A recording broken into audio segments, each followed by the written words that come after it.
बच्चों, आज हम जानेंगे वाताग्र क्या है, वायु राशि क्या है, वाताग्र क्या है, वायु राशियों के कितने प्रकार हैं, वायु राशियाँ किस प्रकार से बनती हैं, इनका मौसम पर क्या प्रभाव होता है, या मौसमिक दशाएं मौसम और स्थलाकृतियाँ इसको किस तरह से प्रभावित करती हैं।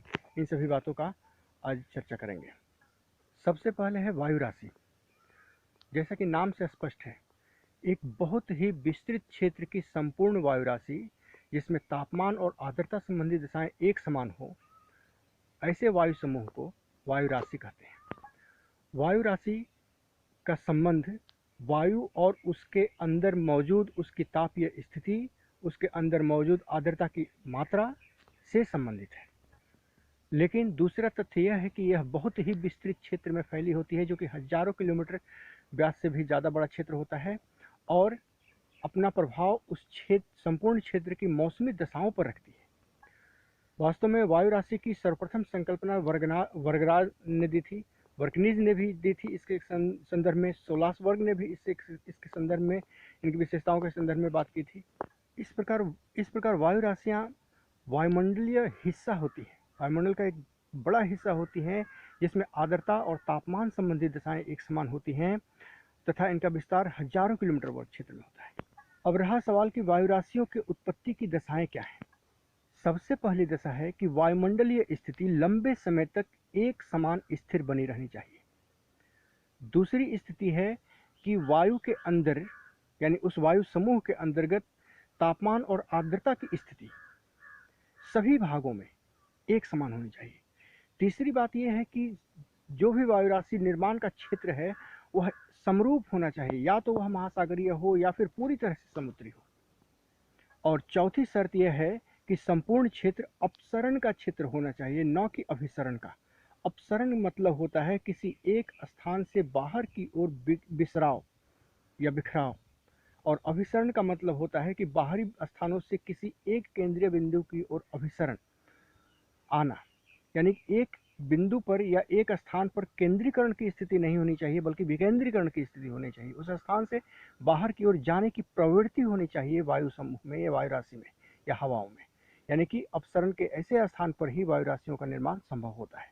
अब यदि हम इसके प्रकार की चर्चा करें तो जलवायु कटिबंधों के आधार पर, खास करके उष्ण जलवायु कटिबंध और शीत जलवायु कटिबंध, तो हाँ, जलवायु कटिबंधों के आधार पर यानी अधिक तापीय स्थिति के आधार पर वायु राशियाँ मुख्यतः दो प्रकार की होती हैं। एक तो उष्णकटिबंधीय वायु राशि, जिसको हम कैपिटल टी से इंडिकेट करते हैं, और दूसरी ध्रुवीय वायु राशि जो कि शीत प्रभाव में उत्पन्न होती है, इसे कैपिटल पी से इंडिकेट करते हैं। इसी तरह से तापमान की दशाओं के आधार पर दो तरह की वायु राशियां हैं, ठंडी वायु राशि और गर्म वायु राशि। ठंडी वायु राशि को हम के से इंडिकेट करते हैं, कैपिटल के से, और गर्म वायु राशि को हम डब्ल्यू यानी वार्म से इंडिकेट करते हैं। तीसरा प्रकार जो है वह महाद्वीपीयता और महासागरीयता के प्रभाव के आधार पर विभाजन है। महाद्वीप संपूर्ण बहुत विस्तृत महाद्वीपीय क्षेत्र हो और इस पर किसी वायु राशि का निर्माण होता है तो इसे कॉन्टिनेंटल एयर मासेस या महाद्वीपीय वायु राशि कहते हैं, और इसको स्मॉल सी से संकेतित किया जाता है। इसी तरह से बहुत विस्तृत महासागरीय क्षेत्र पर बनने वाली वायु राशियों को स्मॉल एम या महासागरीय वायु राशि से संकेतित करते हैं। इसी तरह से एक चौथा प्रकार भी है जो कि वायु राशियों की स्थिरता और अस्थिरता को ध्यान में रखकर वर्गीकृत किया गया है। स्थिर वायु राशि को हम स्मॉल एस यानी stable, S for stable, small S से इंडिकेट करते हैं, और अस्थिर वायु राशि को स्मॉल यू से, अनस्टेबल से इंडिकेट करते हैं। इस प्रकार वर्गीकरण के आधार को देखें तो जलवायविक आधार, महाद्वीपीय आधार, तापमान आधार और स्थिरता और अस्थिरता का आधार, इस तरह से कुल 8 वर्ग बनते हैं। लेकिन इनके चार तरीकों से विभाजन किया गया है, जिसमें प्रत्येक में 2-2 वर्ग आते जाते हैं। इन सभी को हम आपस में मिलाकर अलग अलग वायु राशियों का नामकरण कर सकते हैं। अब रहा सवाल कि वायु राशियाँ इतनी महत्वपूर्ण क्यों हैं। तो सबसे पहले मैं बता दूं कि वायु राशि, किसी भी वायु राशि की अपनी तापमान और आर्द्रता संबंधी दशा होती है, और जिस स्थान पर यह बनती है उस स्थान से दूर वर्ती क्षेत्रों की ओर यह गति करती हुई पहुंचती है और जिस क्षेत्र में भी यह जाती है वहां के तापमान और आर्द्रता संबंधी दिशाओं में परिवर्तन ला देती है।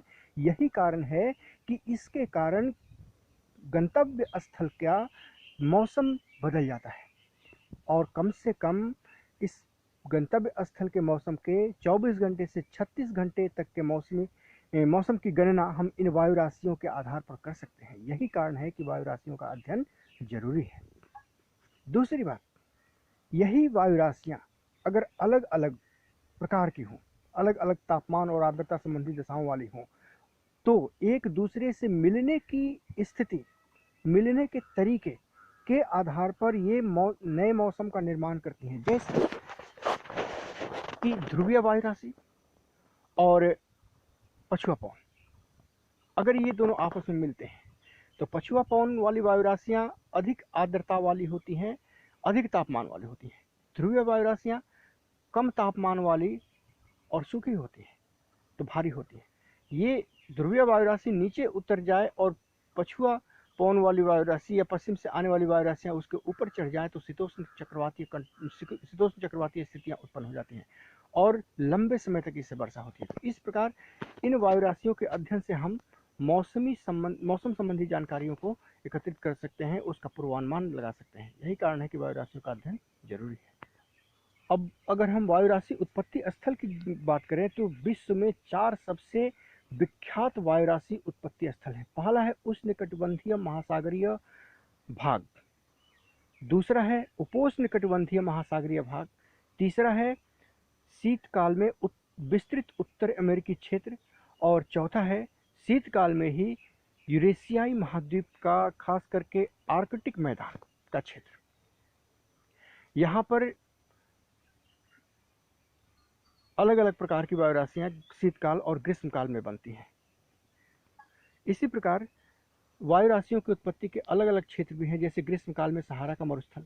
अब पुनः इसके वर्गीकरण की अगर हम बात करें तो कॉन्टिनेंटल यानी महाद्वीपीय वायु राशि को अगर हम कॉन्टिनेंटल महाद्वीपीय वायु राशि को अगर हम विभाजित करें तो यह 2 प्रकार की हो सकती है। ये ध्रुवीय क्षेत्र में भी हो सकती है तो कॉन्टिनेंटल पोलर हो जाएगी, और अगर यह उष्णकटिबंधीय क्षेत्र में हो सकती है तो कॉन्टिनेंटल उष्णकटिबंधीय हो जाएगी।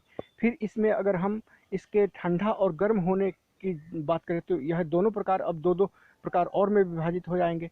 जैसे कॉन्टिनेंटल पोलर को हम ठंडी और गर्मी के आधार पर देखें तो क्या कहते हैं कि कॉन्टिनेंटल पोलर कोल्ड और कॉन्टिनेंटल पोलर वार्म। इसी तरह से कॉन्टिनेंटल पोलर स्टेबल और कॉन्टिनेंटल पोलर अनस्टेबल।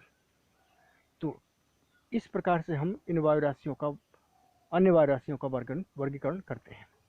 इस प्रकार स्पष्ट है कि वायु राशियों का निर्माण जिस धरातल पर होता है वास्तव में उस धरातल की तापीय स्थिति और आर्द्रता की स्थिति से संबंधित है। ये तापमान और आर्द्रता संबंधी विशेषताएं अपने धरातल से ही ग्रहण करती हैं जिस पर वह उत्पन्न हो रही होती है। अब अगला सवाल है कि इन वायु राशियों में रूपांतरण किस प्रकार से होता है। तो वायु राशियों का रूपांतरण 2 तरीकों से होता है। एक है ऊष्मागतिकी रूपांतरण और दूसरा है गतिकी रूपांतरण। ऊष्मागतिकी रूपांतरण में हम ये देखते हैं कि किस तरह से ऊष्मा की प्राप्ति के कारण वायु राशियां रूपांतरित होती जाती हैं।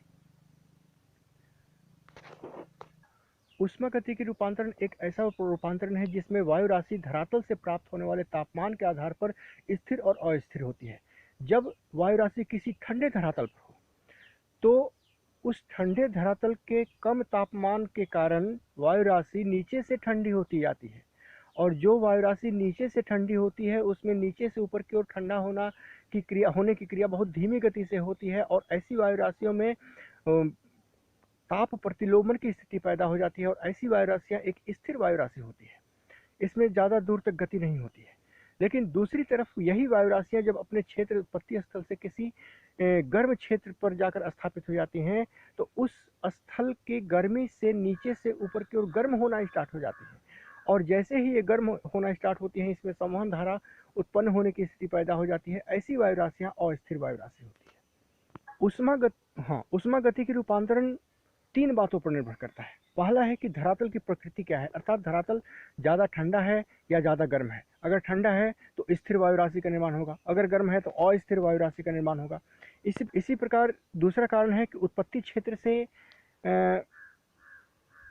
वह स्थल कितना दूर है, उसको उस स्थल तक आने में वायु राशि को कितना समय लगता है। इन सभी बातों पर निर्भर करता है कि वायु राशि स्थिर होगी या ऊष्मागतिक रूपांतरण जो है वह कितना होगा। दूसरा रूपांतरण है गतिक रूपांतरण। जहां ऊष्मागतिकी रूपांतरण तापीय प्रभाव के कारण होता था, वहीं गतिक रूपांतरण तापीय प्रभाव के कारण नहीं होकर हवाओं की गति के कारण होता है, और खास करके ऊर्ध्वाधर गति या अधोमुखी गति के कारण होता है। इसमें चक्रवातीय स्थिति और प्रतिचक्रवातीय स्थिति वायु राशि में रूपांतरण लाने में सक्षम होती है। प्रतिचक्रवातीय स्थिति में चूंकि वायु राशियां नीचे मतलब वायु धारा नीचे की ओर उतरती है, इसलिए यहाँ पर स्थिर वायु राशि का निर्माण होता है। लेकिन अगर चक्रवातीय स्थिति उत्पन्न हो जाए तो वायु राशि ऊपर की ओर ऊर्ध्वाधर संवहन धारा के रूप में मूव करती है और केंद्र पर चारों तरफ से वायु राशियां अभिसरित होने लगती हैं, हमला करने लगती हैं, और ऐसी स्थिति में सारी की सारी वायु राशियां उस केंद्र के सहारे ऊपर की ओर उठने लगती हैं और इस तरह से अस्थिर वायु राशि का निर्माण होता है। तो यह था वायु राशियों का रूपांतरण। यह काफी महत्वपूर्ण है क्योंकि यह रूपांतरण उस क्षेत्र के मौसमी दशाओं को काफी अच्छे से प्रभावित करने की क्षमता रखता है। सामान्यतः चक्रवातीय स्थिति में तूफान आने की संभावना रखता है।